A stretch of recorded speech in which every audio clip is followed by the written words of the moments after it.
बहुत खुशहाल जीवन जी रहा था। सब कुछ था, पैसे, नौकरी, आज्ञाकारी बच्चे, पत्नी, मित्र संबंधी। ऐसा कुछ नहीं था जिसकी कमी थी। फिर भी जब जब किसी सत्संग में जाकर बैठता था तो अंदर एक खालीपन सा छा जाता था। बार बार सत्संग के शब्द कानों पर पड़ते थे। परमात्मा, खोज, मोक्ष, निर्वाण, मुक्ति, संन्यास। और जब जब घर आकर टीवी चैनल्स खोलता था तो वही सब बातें दोहराई जाती थी। यहाँ का आश्रम, वहाँ का आश्रम। प्रवचन सुनते रहता था और प्रवचन सुनते सुनते उस व्यक्ति के मन में वैराग भाव प्रकट हुआ और वो वैराग धीरे धीरे बढ़ता गया। संसार की सभी वस्तुएं, चीजें व्यर्थ दिखाई देने लगी।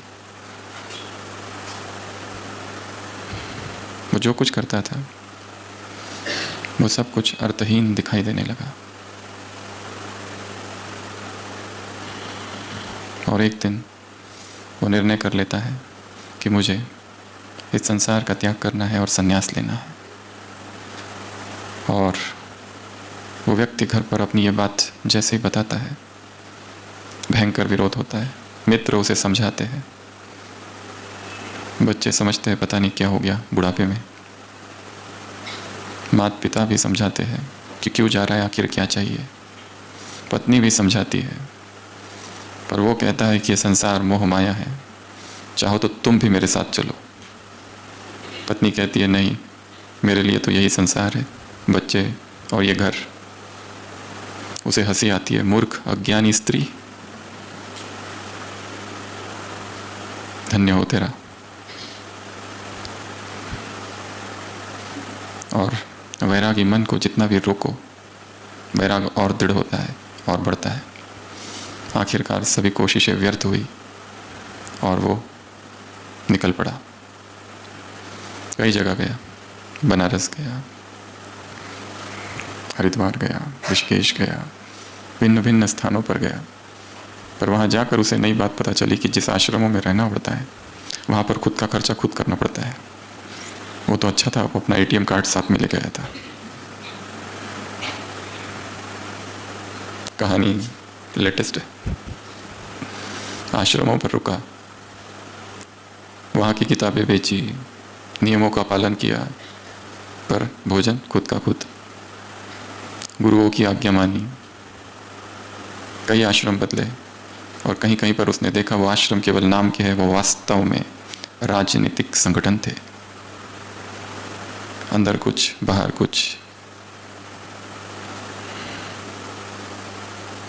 राम कथाएं सुनी, पर देखा कि जो सुना रहे हैं उनके बोल में और उनके कर्म में अंतर है। और उसने देखा कि यहाँ भी वही झूठ है, यहाँ वही पाखंड है।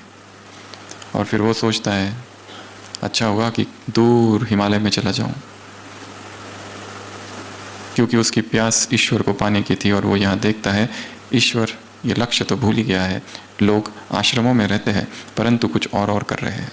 तपस्या तो खो गई है, तपस्या जो करनी चाहिए वो हो ही नहीं रही है। तपस्या के नाम पर प्रचार और प्रसार मात्र हो रहा है। हिमालय पर जाता है और हिमालय के एक आश्रम में रुकने लगता है। भव्य आश्रम है, असंख्य सन्यासी है, छोटी आयु से लेकर बड़ी आयु तक। वहाँ रहने लगता है, अपना भोजन खुद बनाता है, खाता है। और एक दिन वहाँ एक छोटा सा बच्चा होता है, वो भी सन्यास लेने वहाँ आया हुआ है। उसे देखकर उसे आश्चर्य होता है। उस बच्चे से पूछता है तुम यहाँ क्यों आए। वो बच्चा रोने लगता है, कहता है मेरी माँ मर गई, मेरे पिताजी मुझे यहाँ छोड़ गए, मुझे अपनी मम्मी के पास जाना है, पर यहाँ मुझे कोई जाने नहीं देते। यहाँ सब लोग बातें करते हैं ईश्वर ईश्वर की, परंतु मुझे कुछ समझ नहीं आता है, मुझे वापस घर जाना है। उस व्यक्ति को आश्चर्य लगता है ये क्या चल रहा है। एक युवा होता है ब्रह्मचारी। उस ब्रह्मचारी को देखकर ये व्यक्ति पूछता है कि तुम इस उम्र में इतना त्याग, इतनी प्यास परमात्मा को पाने की, तुम संसार छोड़कर यहाँ आ गए, जंगलों में, इस पहाड़ों पर, वो युवा कहता है कि आप शादीशुदा हो? वो कहते हैं हाँ।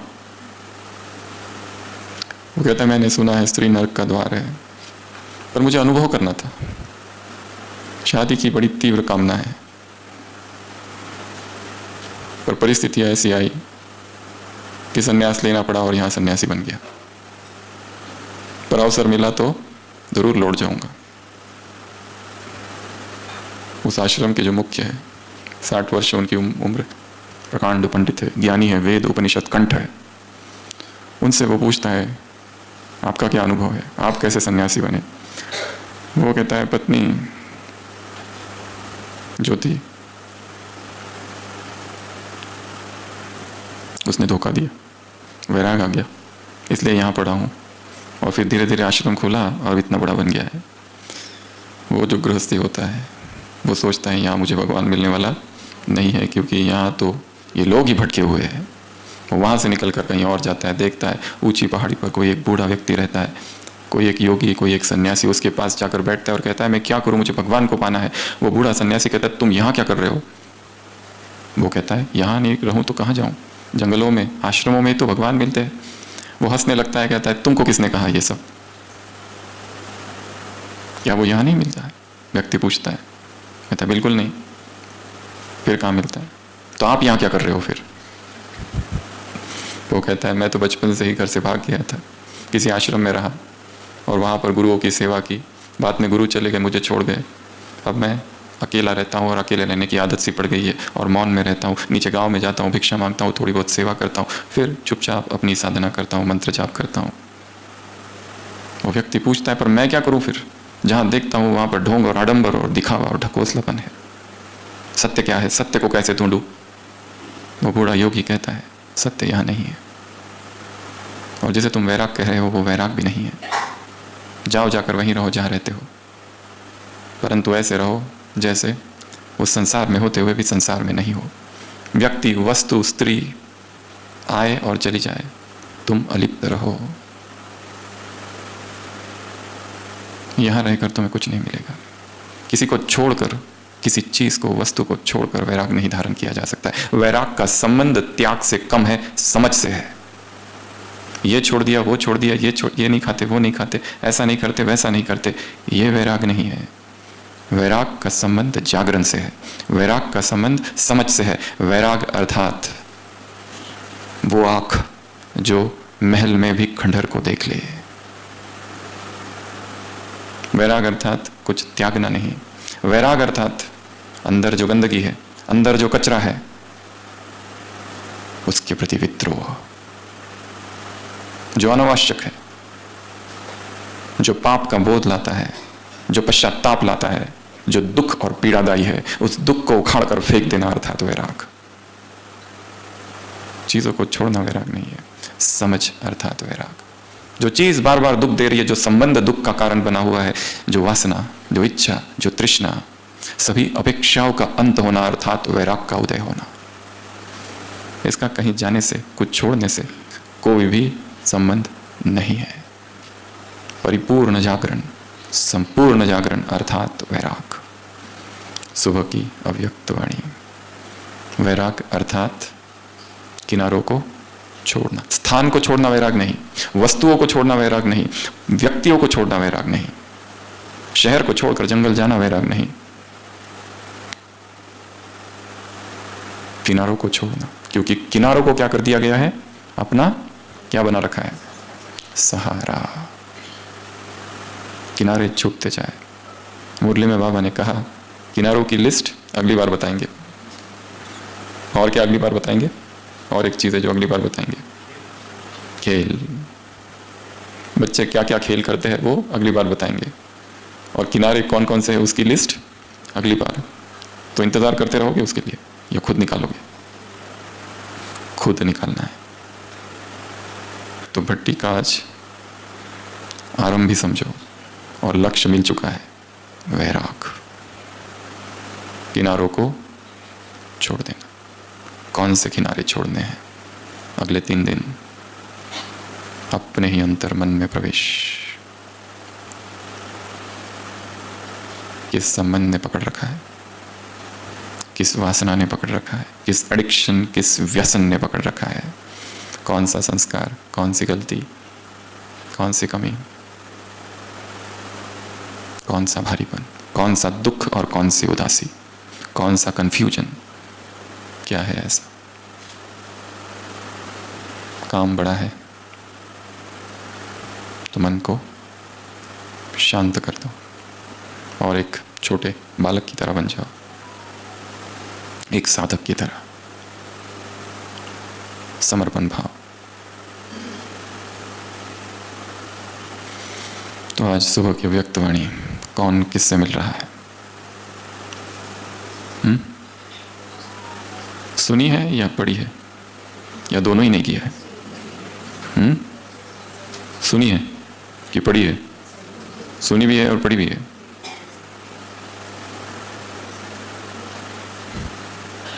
केवल सुनने सुनाने से कुछ नहीं होगा, मुरली में ही है आज। करना होगा। इसमें पहले मैं, माया के वश होने में पहले मैं नहीं। तो पूरी मुरली तपस्या पर है। इस तपस्या की हम आज के इस सत्र में मुरली के आधार से 16 बिंदु देखेंगे। तपस्या अर्थात क्या? सबसे पहला, तपस्वी वो जो स्नेह के पुष्प अर्पित करे। बाबा ने कौन सा दृश्य देखा आते ही? ऐसा दृश्य जो और कोई देख नहीं सकता, ऐसा दृश्य जो केवल बाप जानते हैं और बच्चे जानते हैं। सबसे प्रथम दृश्य है कि आत्माओं के हृदय से क्या निकल रहा है। स्नेह के पुष्प अर्पित हो रहे हैं, स्नेह के पुष्पों की वर्षा। तो अगले 3 दिन ये अभ्यास बहुत अच्छा है कि जहां मैं मधुबन में घूम रहा हूं, चल रहा हूं, मुझ पर क्या हो रही है? स्नेह के पुष्पों की वर्षा। कौन डाल रहा है? ऊपर से भगवान। कितना सुहावना दृश्य है और कितनी सूक्ष्म और सुखद अनुभूति है। जहां मैं चल रहा हूं वहां स्नेह के पुष्प देखो गिर रहे क्या? ऐसे करके देखो, यहां कुछ होंगे पंखुड़िया, देख लो एक बार, है ना? है।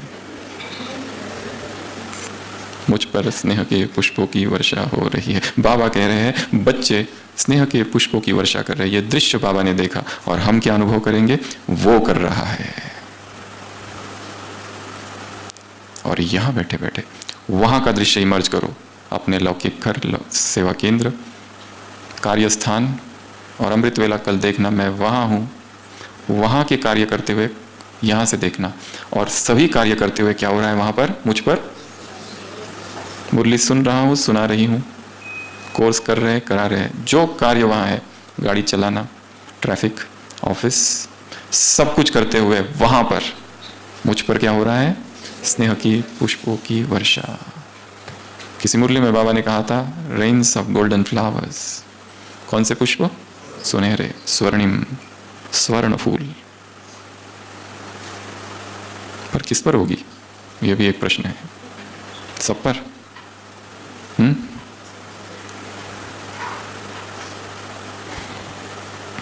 पार्टियों से मुलाकात, श्रीमत पर चलने में जो आदि करेंगे उन पर। आदि स्थान से आए हो, आदि रतन बनो स्थिति में। तो जिनकी स्थिति आदि रत्नों जैसे होगी उन पर क्या होगी? वर्षा। पर अनुभव तो अभी से चालू कर देना। अगले 3 दिन दिन रात ही अनुभव करना है, डे एंड नाइट। उठो तो बिस्तर पर देखना ये फूल किसने डाले। बार बार बार, सतत सतत सतत, निरंतर पकड़ लो इसको कि वर्षा हो रही है, वर्षा हो रही है, वर्षा हो रही है, वर्षा हो रही है। तपस्वी अर्थात जो अपने हृदय के पुष्पों से बाप पर स्नेह की वर्षा करे और उस पर हो, यह हमारा अभ्यास। तपस्वी अर्थात दूसरा, जिसके मन से कौन सा गीत बजे, कौन सा साज, मेरा बाबा, मेरा बाबा, मेरा बाबा, धुन लग जाए अगले 3 दिनों के लिए। जब करते हैं ना वैसे।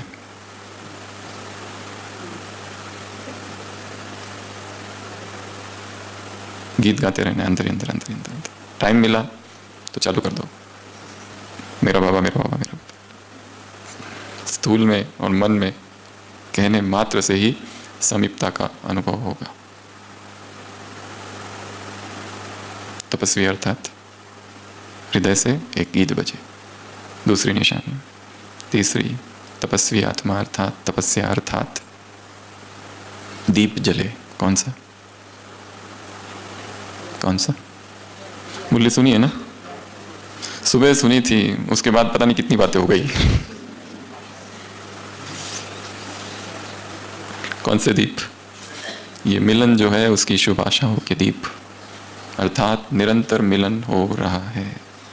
वो और मैं अकेले अलग अलग हूं ही नहीं। My father and I R one.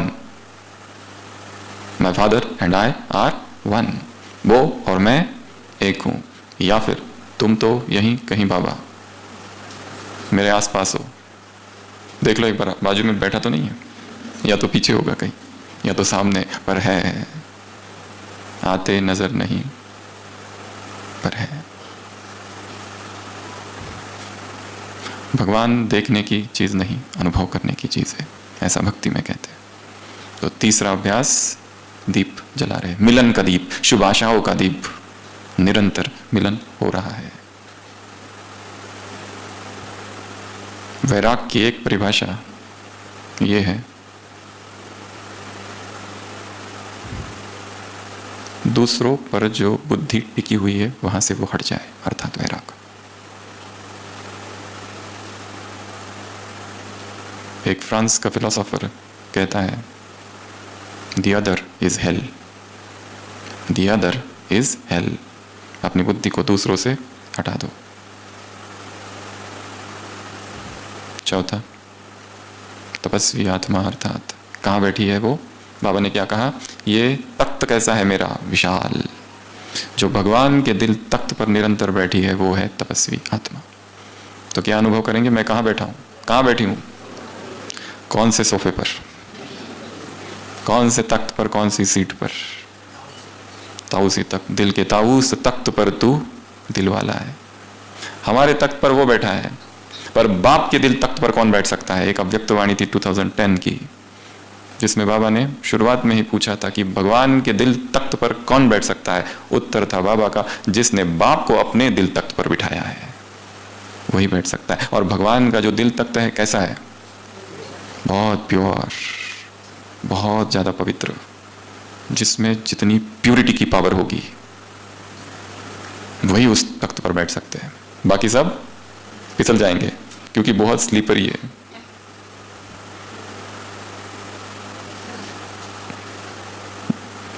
और जिसकी पवित्रता अप डाउन होती रहती है, जिसका ब्रह्मचर्य हिलते रहता है, डुलते रहता है, वो कभी तख्त, कभी नीचे, फिर और ऊपर, फिर नीचे। और जो निरंतर अखंड प्यूरिटी में स्थित होते हैं, सुबह भी, दोपहर में भी, शाम को भी, सोते समय भी और नींद में भी, कहीं पर भी किसी संकल्प में, किसी स्वप्न में कोई देह आकर्षित नहीं करता। मिट्टी के पुतले दिखाई देते हैं जिसके बीच आत्मा चमक रही है। अपने ही शरीर से कहाँ मोह, तो दूसरों के शरीर से कहाँ से रहेगा? तो चौथा, तपस्या अर्थात निरंतर भगवान के दिल तख्त पर बैठना। याद रखना, सारी पॉइंट्स फिर से पूछेंगे लास्ट में।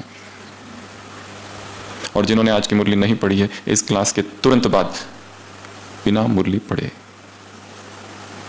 सोना मना है।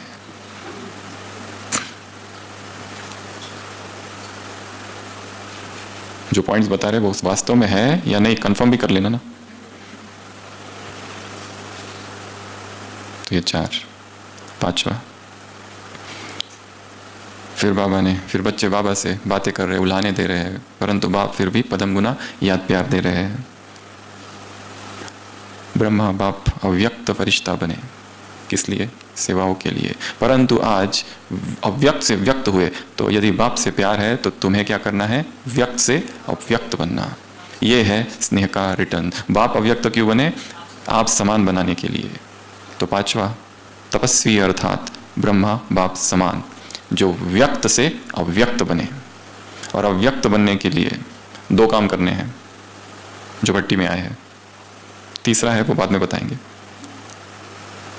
पहला, क्लास के तुरंत बाद जिससे बातें करनी है कर लो और मोबाइल स्विच ऑफ। कब खुलेगा?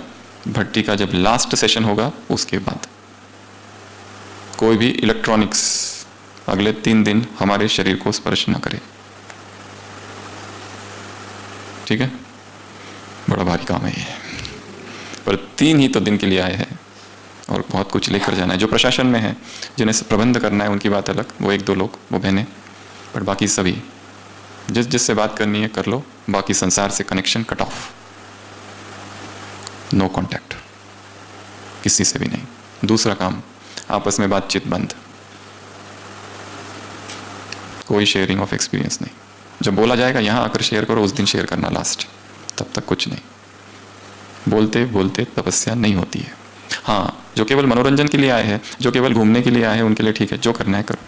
पर हाँ, यदि कोई दूसरा गंभीर साधक यदि तपस्या कर रहा है और गंभीरता से कर रहा है, तो उसकी तपस्या बोलकर भंग नहीं करनी है। कम से कम ये पुण्य तो करो, ये बड़ा काम है। चुप, जितना हो सके मौन। बिना मौन के कोई तपस्या नहीं हो सकती।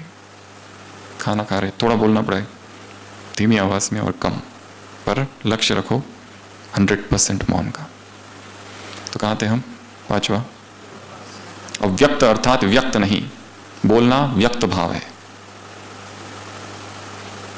6वां, मुरली में बाबा ने कहा बेहद तपस्या का मुख्य आधार या मुख्य साधन है बेहद का वैराग, और वैराग की परिभाषा आज की मुरली से किनारे छोड़ना। तो कल सारे दिन भर ये काम करना है। मेरे जीवन में मैंने कौन से किनारे पकड़ रखे? वो किनारा व्यक्ति हो सकता है, वस्तु हो सकता है, वैभव, पैसा, कोई याद, कोई भोग, कोई वासना, कोई इच्छा, कोई तृष्णा, कोई अपेक्षा, कोई एक्सपेक्टेशन, कोई एम्बिशन, कुछ भी हो सकता है। उसको आइडेंटिफाई करना है, उस बात को आइडेंटिफाई करना है जो मेरे और भगवान के बीच है। वैराग अर्थात वो हर बात को उखाड़ कर फेंक देना जो उसके और मेरे बीच आ रही है। तो 6वां, तपस्वी आत्मा कैसी होगी? वैरागी। आंख कहीं ना डूबे, सारी वस्तुएं संसार की देखते हुए ऐसे देखो कि जैसे आ रही है और जा रही है, अनित्यता।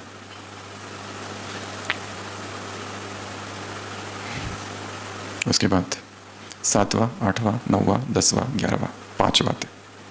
तपस्या अर्थात एक का बनना, अर्थात एक नामी। तपस्या अर्थात एक काग्र।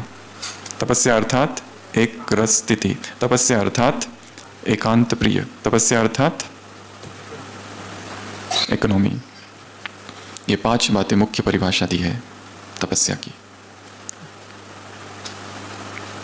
जब जब 5 उंगलियों को देखो, एक एक पॉइंट याद करना। हाथ को देखते ही ये 5 बातें याद आए।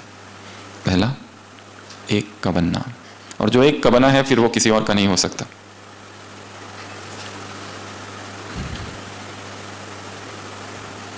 मन और शरीर एक को दिया है, एक का। दूसरा, एकाग्र। एकाग्रता तभी आती है जब हम फोकस हो जाते हैं। सुबह सुना रहे थे, बाबा ने एक बार, शिव बाबा ने एक बार प्रोग्राम दिया था कुछ भाइयों को मधुबन में। 3-4 भाई, जगदीश भाई थे, ओम प्रकाश भाई थे और 1-2 भाई थे। 3 दिन का, 3 दिन एक ही कमरे में रहना, 3 दिन मौन, आपस में भी किसी से बात नहीं करना, 3 दिन फलाहार और 3 दिन परमधाम शिव बाबा को याद करते रहना। ये 3 दिन का प्रोग्राम कभी दिया था भाइयों को बाबा ने। और ऐसे छोटी छोटी भट्टियाँ कंटिन्यूअस होती रहती थी शुरुआत में। तब सेवा इतनी नहीं थी तो नॉन स्टॉप भट्टियाँ। अभी सेवाओं का विस्तार बहुत है, परंतु उस विस्तार में से भी अभी समय मिला है ये 3 दिन का। तो जितना हो सके गंभीरता से साधना करनी है। यहाँ क्या हो रहा है, वहाँ क्या हो रहा है, इससे बात करो, उससे बात करो, इधर मिलूँ, उधर मिलूँ, मधुबन में आया है तो ढेर सारे काम करके जाऊँ, तपस्या रह जाएगी। और यहाँ से जब जाएंगे तो केवल याद रहेगी बहुत अच्छी भट्टी हुई थी, सब मिले थे, बहुत खुशी हुई थी, बस। परिवर्तन नहीं होगा। परिवर्तन बड़ी गहरी साधना है। तो ये 5 बातें, एक रस, एकाग्र मन बुद्धि, फिर एक रस स्थिति। 3 दिन का भी अगर मन को एकाग्र करने का अभ्यास और एक रस रखने का अभ्यास करो तो यह अभ्यास कई दिन चलेगा। 3 दिन यदि कर लिया तो कई दिन चलेगा। जहाँ जहाँ संसार में मन जाए वापस उधर लाओ इसको। इस मधुबन के कैंपस से जितना हो सके बाहर कहीं नहीं जाना है। कहीं पिकनिक के लिए जाते हैं बाबा पहाड़ी, वो अलग बात है, पर इधर उधर घूमने के लिए व्यर्थ में कहीं नहीं जाना है। कैद कर दो अपने आप को, सेल्फ इंड्यूस्ड क्वारंटीन। इकोनॉमी अर्थात खजाने व्यर्थ न गवाना। और सबसे बड़ा खजाना कौन सा है? समय और बोल। तो अगले 3 दिन के लिए यहां पर लॉक लगा दो। जब तक ये बंद नहीं होगा वर्बल डायरिया, तब तक मन का मौन भी नहीं होगा। मन का मौन आगे की स्टेज है।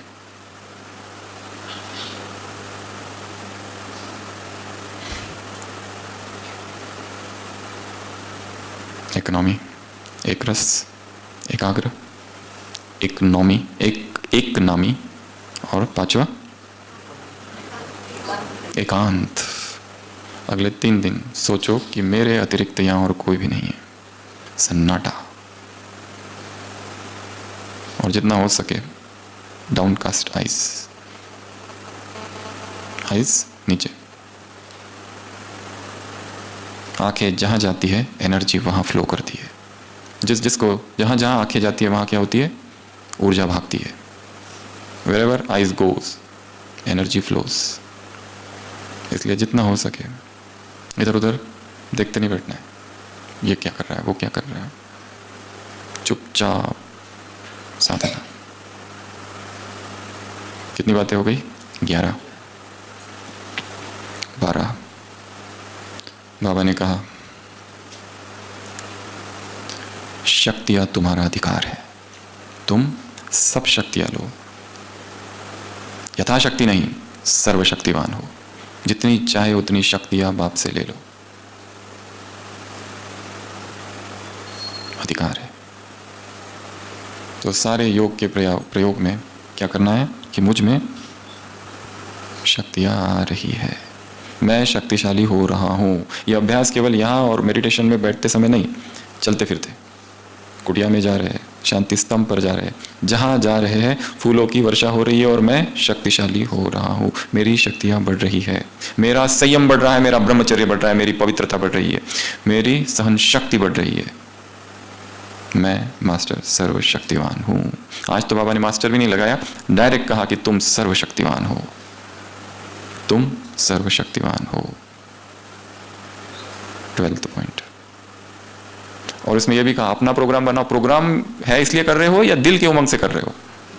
यहां आए हैं, जबरदस्ती उठना पड़ता है, करना पड़ता है, नहीं तो टीचर बहन जी हमारी प्रेजेंट एब्सेंट लगा देगी। दिल से कर रहे हो या प्रोग्राम है इसलिए कर रहे हो? दिल से। यह भी प्रश्न पूछा है मुरली में। कोई कह रहा है इसलिए नहीं, भट्टी करने के लिए आना पड़ता है, अर्थात जीवन में भट्टी नहीं हो रही है। सतत भट्टी होती रहे। भट्टी वो घटना नहीं है जिसकी शुरुआत और अंत हो। भट्टी अर्थात सतत, निरंतर, चालू ही है हमेशा। तो 12th 13th दादियों से मुलाकात। क्या कहा? इष्ट और अष्ट, समय प्रमाण, परिस्थितियों प्रमाण। जो शक्तियां मिली है उनका क्या करना है? कार्य में लगाना है, उनको यूज करना है। शक्तियां बहुत है, वैसे तो 8 शक्तियां भी नहीं, शक्ति एक ही है वैसे तो। जैसे करंट कितना होता है? एक ही होता है ना, पर वही करंट जब फैन से बहता है तो पंखा घूमता है और हवा मिलती है। वही करंट जब लाइट में जाता है तो प्रकाश। परंतु जब लाइट चाहिए तो फैन काम नहीं करेगा, और जब हवा चाहिए तो लाइट ऑन कर दो। तो शक्ति एक ही है, ईश्वरीय शक्ति। नाम अलग अलग दिए गए, समेटने की जो भी शक्तियां है सारी। सुबह सुबह अमृत वेला शक्तियां ले लेनी है। अष्ट और इष्ट, 8 शक्तियों की अनंत धाराएं मुझ में आ रही है। मैं इष्ट हूं, मैं अष्ट हूं। अष्टभुजाधारी कौन हूं? दुर्गा। तो ये भी एक अच्छा अभ्यास है अगले 3 दिनों के लिए, माताओं के लिए। कैसे चलेंगे? 4 इधर और 4 इधर, मैं कौन हूं? दुर्गा। कौन सी दुर्गा? अष्ट शक्तियों वाली दुर्गा। बाबा ने किसी को कभी पूछा था, बच्चे नींद आई? उसने कहा हाँ बाबा आई। कैसी नींद आई? बाबा बहुत अच्छी नींद आई। बाबा ने कहा अच्छा, मेरे भक्त तो उधर मुझे पुकार रहे हैं, क्या उनकी दुख की पुकार तुम्हें सुनाई नहीं देती? तुम्हें अच्छे से नींद आती है? तुम्हारी तो नींद फिट जानी चाहिए, तुम्हें कितने बड़े बड़े काम करने हैं। मैं अष्टभुजाधारी दुर्गा हूं, शेर पर सवार दुर्गा हूं। और थोड़ा दूर दूर चलना, ठीक है ना? अंग से अंग न लगे, दूर हो जाओ। अभी भी जो बैठे हैं, अंग से अंग न लगे। स्पर्श लगते ही प्रकंपन आते हैं। योगी अकेला ही बैठता है। हमारे ओपड़ी में जैन साध्वी आती है, यहाँ पर दिलवाड़ा मंदिर है, तो वो जैन साध्वियाँ नीचे से पैदल आती है, पीछे के रास्ते से, कभी आबू रोड से। तो उनको कुछ कुछ तकलीफें होती है तो दिखाने आती है, रहती है, 10 दिन रहती है, 15 दिन रहती है। कभी उनका मौन होता है तो एक व्यक्ति उनके साथ आता है जो कंप्लेंट बताएगा। पर उनका ऐसा नियम होता है कि वो आती है तो कई बार खड़ी रहती है। हम उनको कहते हैं बैठो, तो नहीं, वहाँ पुरुष बैठा था, बैठती नहीं है। वाइब्रेशंस।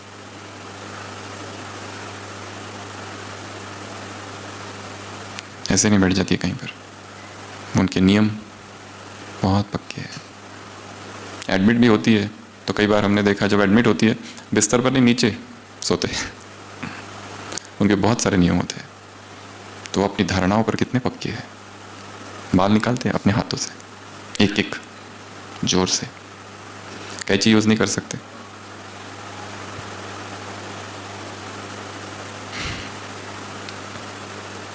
अष्ट और इष्ट, 12वीं या 14वीं पॉइंट संतरी दादी ने सुबह सुना ना क्लास में। गोसुन कम सुन दादी। बाबा ने शरीर छोड़ा अपने कमरे में, मम्मा ने शरीर छोड़ा अपने कमरे में। ना हॉस्पिटल, न line, tube, drain, tubes, ventilator, कुछ नहीं। संतरी दादी ने शरीर छोड़ा, जशोदा मैया ने शरीर छोड़ा, मुरली सुनते सुनते। बाबा ने कहा अच्छा है, एवर रेडी हो, या जिज्ञासु याद आएगा या सेवा केंद्र याद आएगा? कोई याद नहीं आया। एक माता भट्टी के लिए आई थी, भट्टी करते करते ही शांति स्तंभ पर शरीर छोड़ दिया था। हॉस्पिटल आए लेकर ब्रॉड डेड। तो बाबा ने क्या कहा? एवर रेडी है। कुछ भी जमा करके नहीं रखो, nothing, do not accumulate anything. ये सेवा करूँ, वो करूँ, ये करूँ, इधर जाऊँ, उधर जाऊँ, ये सब ठीक है, परंतु अंदर से स्थिति अनासक्त। बाबा ने अपना भी उदाहरण दिया है ना। बाबा कैसे पकड़ लेते थे चीज़ों को, कोई पत्र, कोई पोता मेल, कहाँ गलती है और कहाँ करेक्शन देनी है। वैसे बाबा भी देखते रहते हैं, चेकिंग करते रहते हैं। बाबा को ये काम नहीं है कि एक एक का चेक करें, सबका पता कर सकते हैं। कई भाई बहनों ने ये भी कहा है कि बाबा में लास्ट 6 मंथ्स थॉट रीडिंग की कैपेसिटी बहुत ज़्यादा आ गई थी। थॉट रीडिंग, कोई आता था अपनी समस्या लेकर, इससे पहले कि वो समस्या बताता, बाबा उसकी समस्या भी बता देते थे और उत्तर भी दे देते थे, दोनों चीज़ें। उनको आश्चर्य लगता था। बाप तो कहते हैं कि मैं थॉट रीडर नहीं हूँ, फिर ये कैसे? तो उसके पीछे सूक्ष्म फिलॉसफी ये है कि जैसे जैसे आत्मा शुद्ध होती जाती है, प्योर होती जाती है, शरीर से डिटैच रहने लगती है, उसमें ये सारी सिद्धियां प्रकट होने लगती है अपने आप, ऑटोमेटिक। तो 14वां एवर रेडी। 15 और 16 पार्टियों से मुलाकात। 15 पार्टी नंबर 1, क्या कहा? कहाँ से आए हो? पंजाब दिल्ली ग्रुप आदि स्थान से आए हो। आदि स्थिति में भी आदि रतन हो, स्थिति में भी क्या हो? आदि रतन। क्योंकि आदि स्थान से आए हो, और आदि रतन अर्थात श्रीमत में आदि होकर चलने वाले। इसमें कोटों में कोई ही चलते हैं, परंतु जो इसमें चलते हैं उन्हें रूहानी नशा चढ़ता है, और जिनके पास रूहानी नशा है वो माया के नशे से छूट जाते हैं। और माया का कौन सा नशा है? पहनना, खाना, देखना, फूड, क्लोथ्स, साइट सीइंग। ये देखो, वो देखो। माउंट में देखने जैसा क्या क्या है? तपस्या करने आए थे या साइट सीइंग करने आए थे?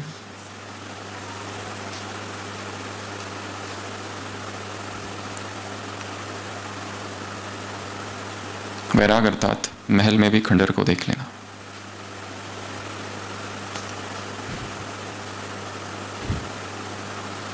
ये पहनूं वो पहनूं, ये खाऊं वो खाऊं।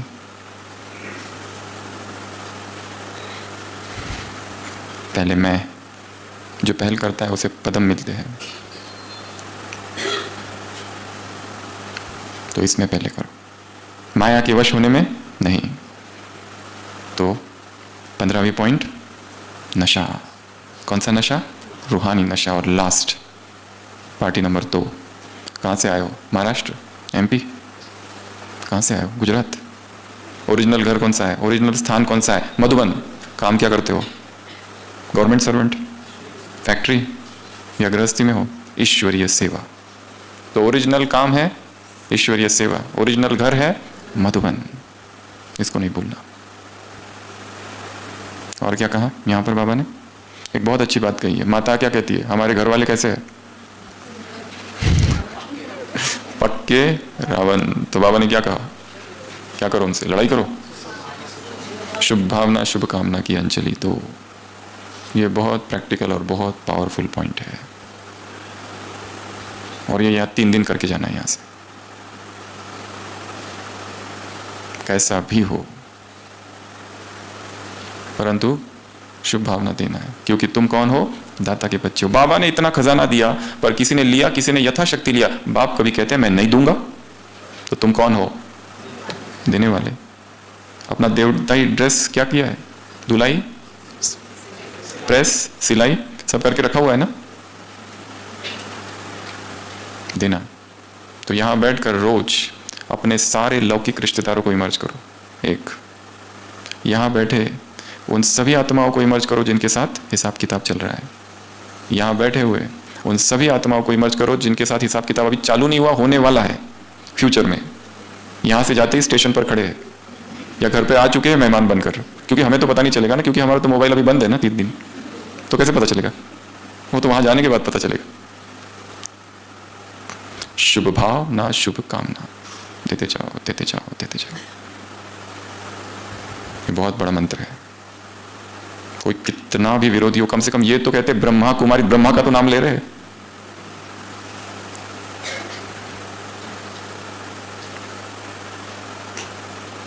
पॉइंट नंबर 1,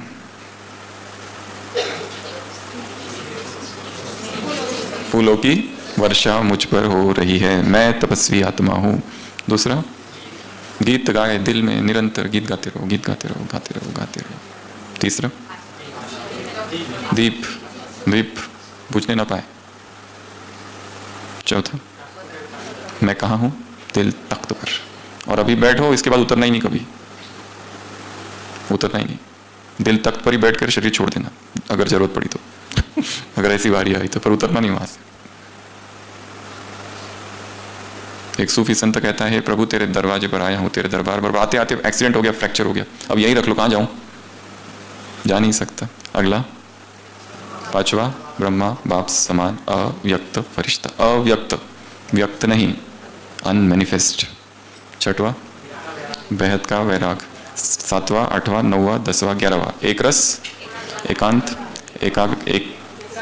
एक का बनना, इकोनॉमी, उसके बाद एकाग्रता, उसके बाद सर्व शक्तिवान हूँ, उसके बाद अष्ट और इष्ट देवी हूँ, उसके बाद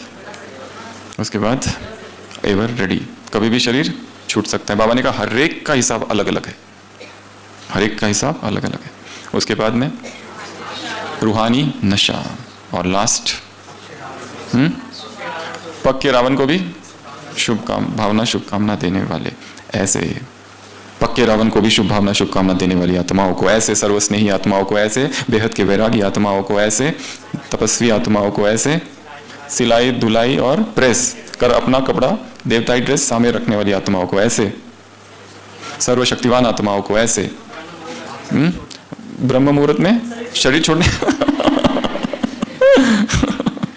ऐसे एवर रेडी आत्माओं को, ऐसे इष्ट और अष्ट आत्माओं को, ऐसे एक रस, एकाग्र, एकांत प्रिय, इकोनॉमी और एक नामी वाली आत्माओं को, ऐसे ईश्वरीय सेवाधारी आत्माओं को, ऐसे जिनका परमानेंट स्थान मधुबन है, ऐसी आत्माओं को, ऐसे रूहानी नशे वाली आत्माओं को, ऐसे